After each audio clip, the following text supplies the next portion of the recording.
আসসালামু আলাইকুম। আজ আমি অ্যানোমেলি স্ক্যান সম্পর্কে কিছু গুরুত্বপূর্ণ তথ্য আপনাদের সাথে শেয়ার করতে চাচ্ছি। প্রথমে আমরা জানতে চাই যে অ্যানোমেলি স্ক্যান কী? অ্যানোমেলি স্ক্যান হচ্ছে গর্ভাবস্থার একটি অত্যন্ত গুরুত্বপূর্ণ আল্ট্রাসোনোগ্রাফি পরীক্ষা, যা সাধারণত গর্ভধারণের 18 থেকে 22 সপ্তাহের মধ্যে করা হয়ে থাকে।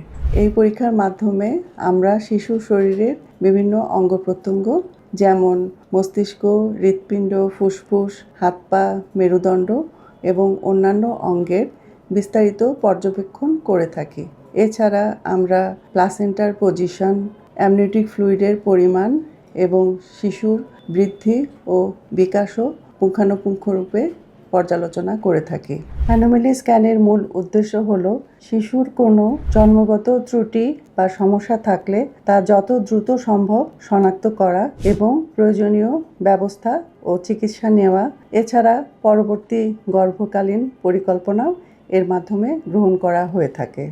মনে রাখবেন, এটি মা ও শিশুর সুস্থতার জন্য একটি নিরাপদ এবং অত্যন্ত গুরুত্বপূর্ণ পরীক্ষা। তাই চিকিৎসকের পরামর্শ অনুযায়ী সঠিক সময়ে অ্যানোমেলি স্ক্যান করানো অত্যন্ত জরুরি। সবাই সুস্থ থাকবেন, ভালো থাকবেন। ধন্যবাদ।